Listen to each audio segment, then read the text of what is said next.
My mom wanted a daughter, so she tried to replace me with my cheating ex-wife's baby. She forced me to marry her perfect choice, ignored the red flags, and then defended her when she cheated. Then she tried to make me raise a kid that wasn't even mine, because in her mind DNA didn't matter. I walked away, exposed the truth, and now? She lost everything. Growing up, I always knew my mother wanted a daughter. She never tried to hide it. Not from my dad, not from the rest of the family, and certainly not from me. From as early as I can remember, she would tell the story of how she had dreamed of dressing up her little girl in cute outfits, teaching her how to braid her hair, and sharing all the mother-daughter moments she had envisioned since she was young. But life had other plans. When she found out she was having a boy, her disappointment was no secret. She didn't outright resent me, but there was always this unspoken truth hanging between us. I wasn't what she had hoped for. It wasn't just a fleeting reaction either. Throughout my childhood, she would bring it up casually, as if reminiscing about a lost opportunity. "If you had been a girl," she would say, "I could have taught you so much." Or, "If I had a daughter, she'd be my little best friend." I knew she wasn't trying to hurt me, but as a kid those words stuck. It made me feel like I was just slightly off the mark, like I was almost enough but not quite. After I was born, my parents had planned to have more children, hoping for that long-awaited baby girl. But fate had other ideas. My mom started experiencing serious health complications, and after multiple failed attempts, the doctors told her the news she had dreaded. She wouldn't be able to have any more kids. That realization hit her hard. It was as if the dream she had clung to for years had been snatched away from her, and there was no way to get it back. I remember hearing her cry at night when she thought no one could hear. And even as a child, I understood that she was mourning something she had never even had. With no daughter of her own, she redirected that longing elsewhere. My female cousins, the daughters of family friends, any young girl in our circle became the recipient of the kind of attention and affection she had always wanted to give.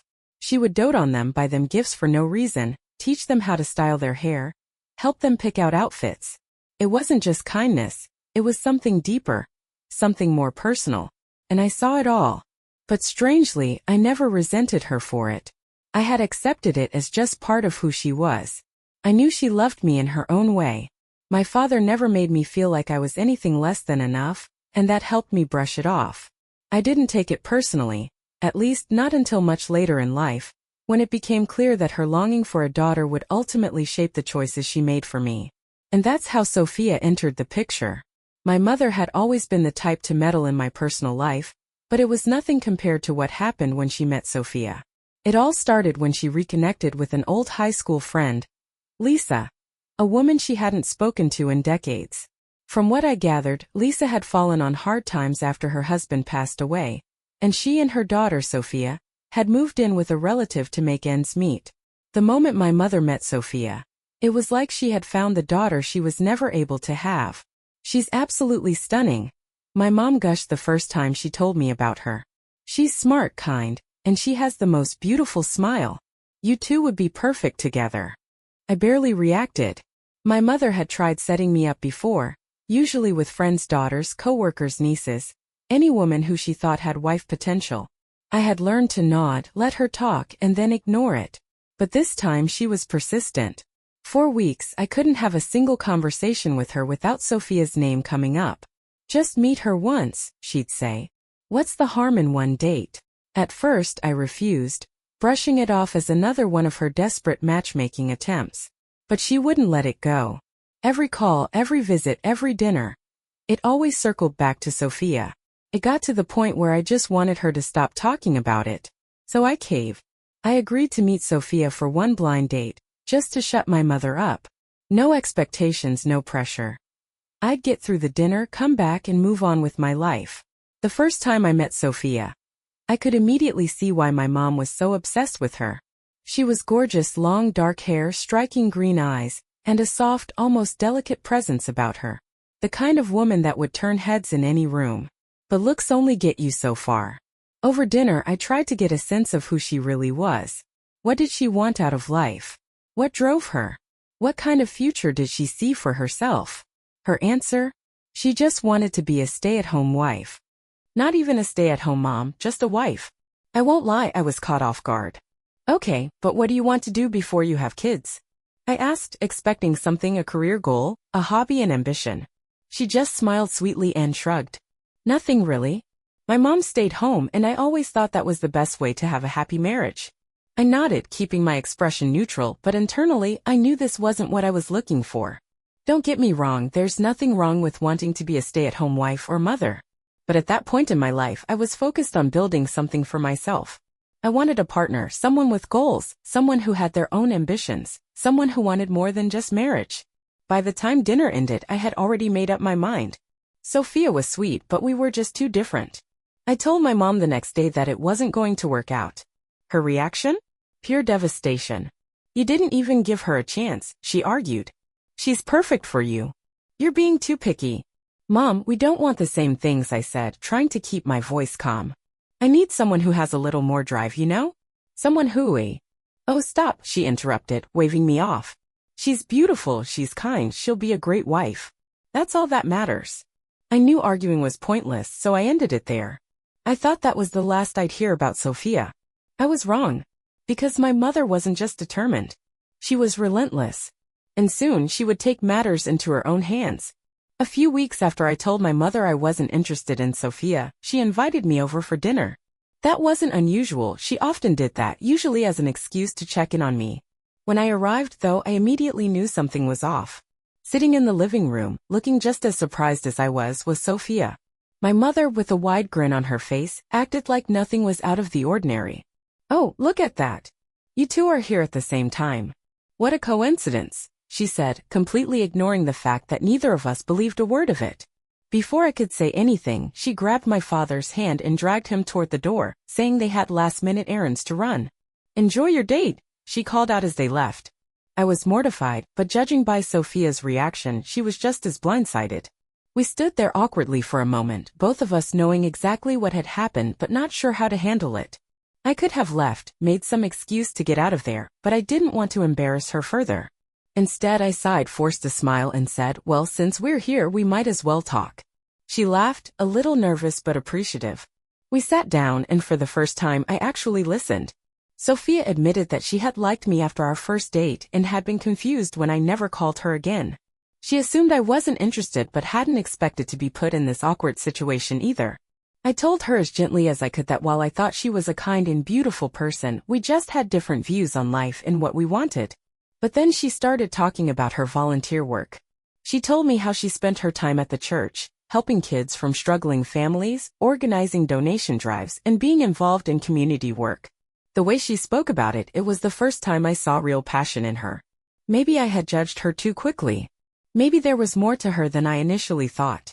I agreed to see her again. Not because my mother wanted me to, but because I wanted to know if I had been wrong about her. We started dating, and while I still had doubts, Sophia was warm, affectionate, and easy to be around. She wasn't driven in the way I had hoped for, but she had a quiet kindness that made me think maybe this could work. That's when the pressure started. Both of our mothers, particularly mine, began dropping hints about marriage. Every family gathering turned into a subtle, and sometimes not so subtle, push in that direction. You two look so good together, my mother would say, almost wistfully. It's so nice to see you with someone who truly cares about you. Lisa, Sophia's mother, wasn't much better, constantly talking about how wonderful it would be to see her daughter married. The pressure wasn't direct, but it was there, and it was relentless.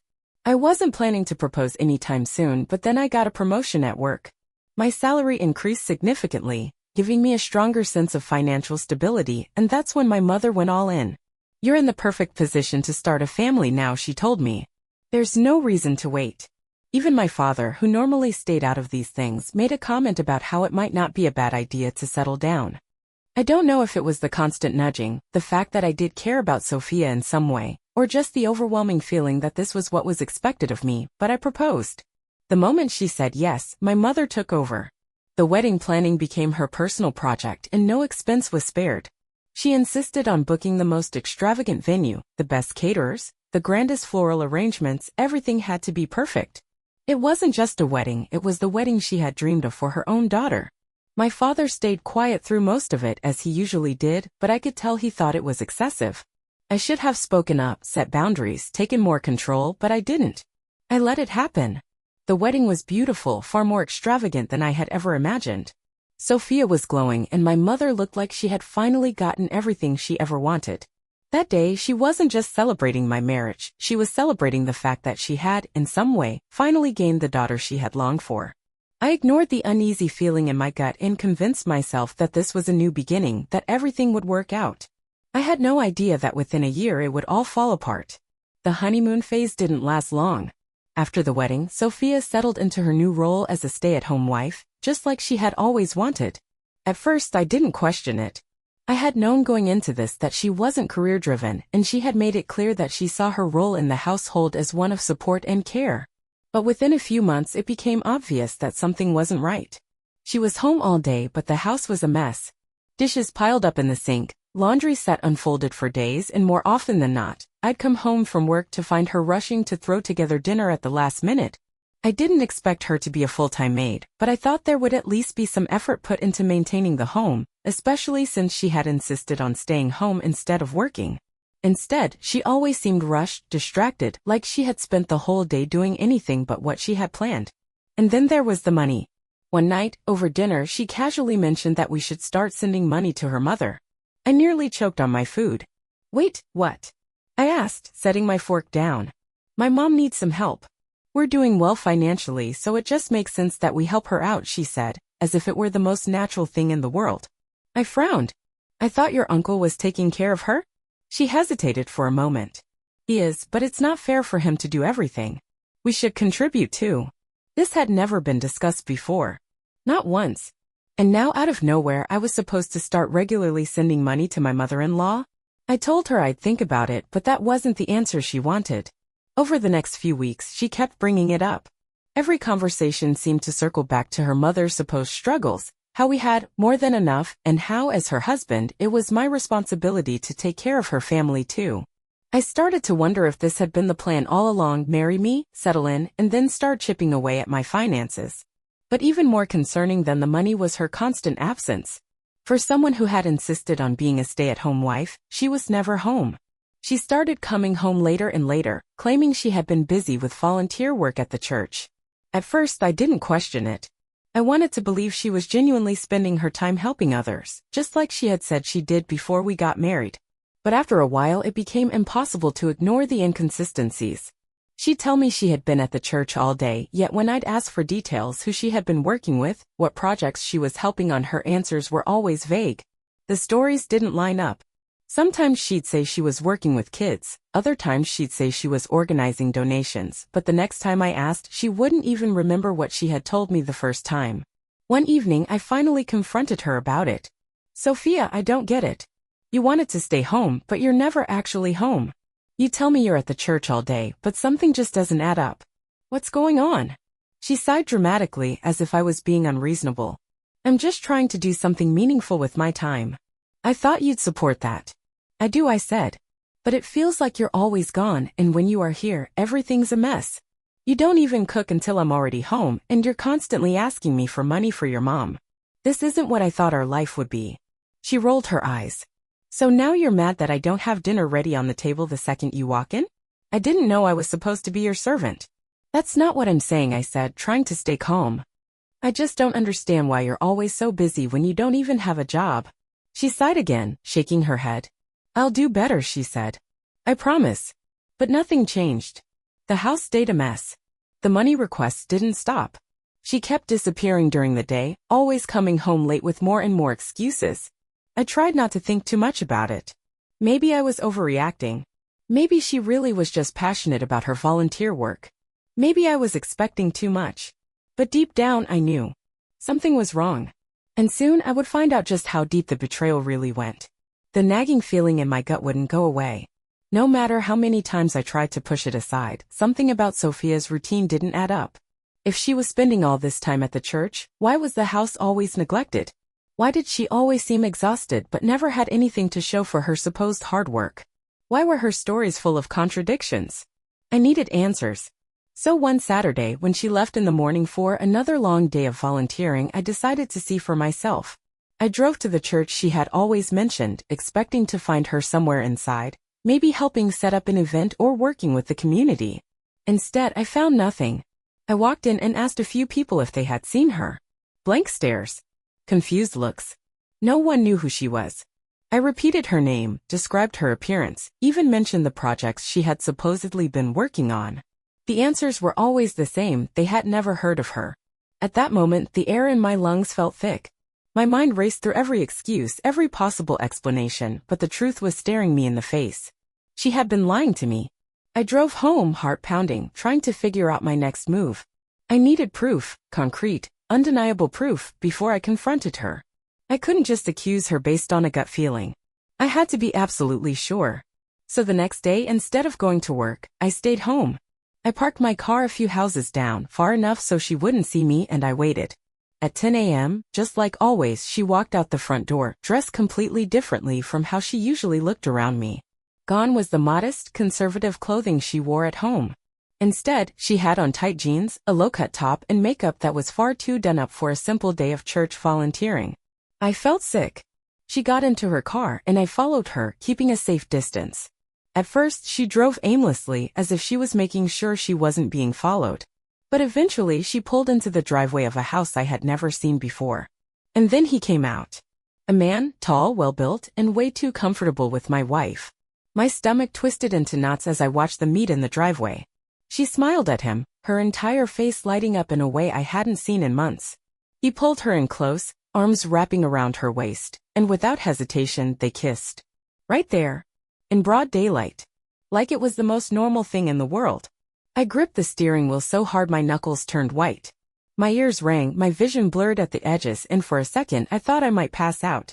There was no doubt anymore. No room for excuses or misunderstandings. This wasn't just a one-time mistake. This was an ongoing affair. And I had been the fool sitting at home, wondering why dinner was always late. I didn't react right away. I wanted to. Every part of me screamed to get out of the car, march up that driveway, and explode right there on the spot. But I forced myself to stay still to think. If I confronted her now, she'd deny it, twist the story, make herself the victim.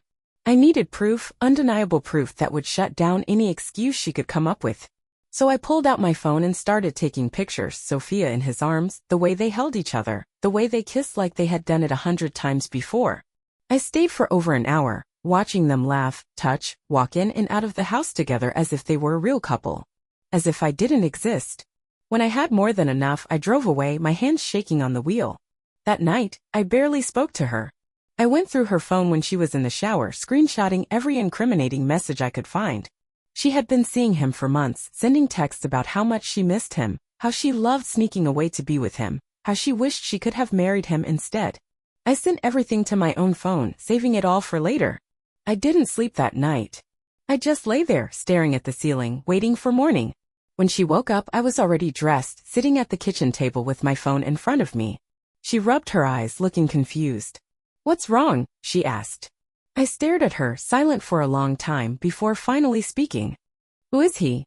Her expression barely flickered, but I saw it, the moment of panic before she forced herself to play dumb. "What are you talking about?"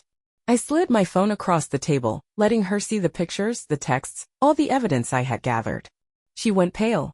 This isn't what it looks like," she stammered. "Really?" I said, voice calm, controlled. "Because it looks like you've been sneaking around behind my back, lying to my face, and sleeping with another man." She opened her mouth, closed it, then tried again. It was stupid. It didn't mean anything. I was just confused. Stop. I wasn't interested in her excuses. "I don't care why you did it. I don't care how you try to spin it. We're done." She stared at me, stunned. "Wait, what? You're divorcing me over this?" "It was just a mistake, I laughed, shaking my head. "A mistake is forgetting to take the trash out. A mistake is burning dinner. This was a choice." Over and over again. Tears welled in her eyes, but I felt nothing. No sympathy, no sadness, just exhaustion. "Please, we can fix this," she begged. I shook my head. "No, we can't." To make sure she didn't try to twist the story, I opened a group chat with my parents and hers, dropping the photos, the texts, everything. "Just so we're all clear on why I'm filing for divorce," I wrote. Then I put my phone down and walked away. The fallout was immediate. Sophia's mother tried to call me, tried to convince me that marriage was about forgiveness, that I shouldn't throw everything away over one mistake. My own mother was worse. She refused to accept the truth, calling me dramatic, telling me that I was acting out of anger and needed to give Sophia another chance. Marriages go through rough patches, she argued, as if infidelity was just a minor inconvenience. My father, though, he was different. He called me privately, told me I was making the right choice. No man should stay with a woman who disrespects him like that, he said. For the first time in a long time, I felt like someone in my family actually saw things clearly. My mother didn't. She clung to her delusion, refusing to believe that her perfect daughter-in-law, the woman she had practically forced into my life, had betrayed me like this. She wasn't just defending Sophia, she was defending her own decisions, her own obsession with creating the family she had always wanted. She had built up this dream and she wasn't ready to watch it fall apart. But I was. And I was going to make sure I walked away with my dignity intact. A week after I filed for divorce, Sophia showed up at my house unannounced. She looked nervous, almost hesitant, but I wasn't in the mood for games. "What do you want, Sophia?" I asked, already exhausted before she even spoke. She took a deep breath and said the last thing I ever expected to hear. "I'm pregnant. And it's yours." I stared at her, waiting for the punchline. When it didn't come, I exhaled slowly. "No, it's not." She flinched like I had slapped her. "How can you say that? We were still together when I got pregnant." I shook my head. "We both know that's not true. You were screwing around behind my back for months. If you think I'm going to take your word for it, you're out of your mind. I want a paternity test." Tears filled her eyes, but I wasn't moved. I had seen this act before. "How can you be so cold?" she whispered. "How can you be such a liar?" I shot back. "Get the test done. Then we'll talk." She stormed out, and I figured that was the end of it, until my mother called me an hour later. "Why are you putting Sophia through this?" she demanded, not even bothering with pleasantries. I sighed, rubbing my temples. "Mom, she cheated on me. You know this. I sent you the proof."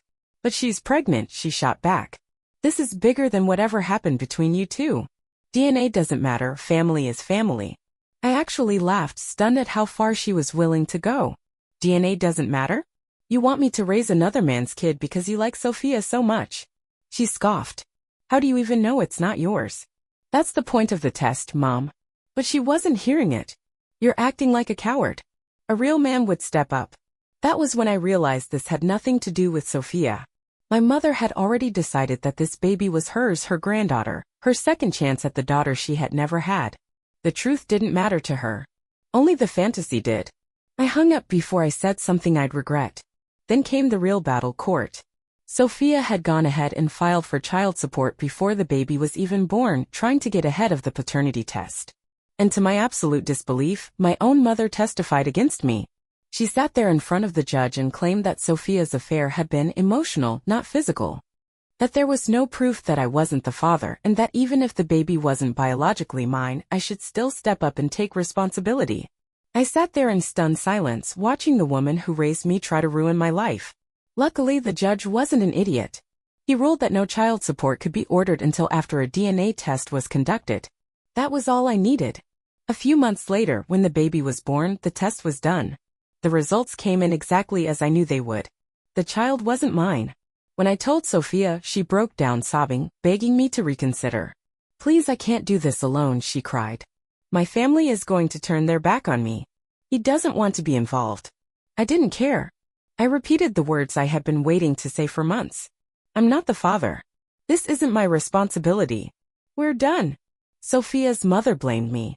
My own mother was furious, ranting about how I had destroyed my family and how she was ashamed of me for not stepping up. But my father? He just nodded, patted me on the shoulder, and said, "You did the right thing." For the first time in a long time, I felt like I had actually won. I was done keeping quiet. After months of watching my mother side with Sophia, defending her at every turn, painting me as the villain, I had had enough. I made a public post online, attaching the paternity test results and laying out everything in plain terms. Sophia cheated, tried to trap me with a baby that wasn't mine, and my own mother took her side. I wasn't looking for sympathy. I just wanted the truth out there, no more twisted narratives, no more whispers behind my back. The fallout was immediate. My mother's friends and relatives, some of whom had actually believed her version of the story, turned on her. The comments poured in, people telling her she needed to be a better mother, that she had betrayed her own son for the sake of a woman who had lied and manipulated everyone around her. For the first time, she was facing the consequences of her blind devotion to Sophia, and she hated it. She called me furious. "How could you humiliate me like this?" she snapped.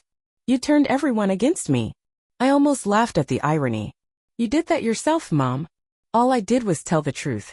That was the last real conversation we had. Not long after, my father finally snapped. He had stayed quiet for too long, hoping she would see reason, but this was too much. He couldn't stand to be around her anymore, couldn't tolerate the way she had thrown her own son under the bus. After one last screaming match, he packed a bag and left. He moved in with me for a while, and for the first time in years, I saw him look at peace. My mother? She clung to Sophia like a lifeline. She kept calling herself the baby's grandmother, even after the test proved otherwise. She started visiting Sophia regularly, sending her money, buying gifts for the child as if she were actually part of our family. It was like she had rewritten reality in her head. If she couldn't have a daughter through me, she was going to force it through Sophia, no matter what. At first I was angry. Then I realized something: this wasn't my problem anymore. I had spent my whole life trying to earn my mother's love, trying to be enough for someone who never wanted me in the first place. But standing in the wreckage of everything she had destroyed, I finally understood that it was never about me. It was always about what she wanted, what she had lost, what she was trying to force into existence. And now? Now she had made her choice. I walked away. I moved on. For the first time in years I was free.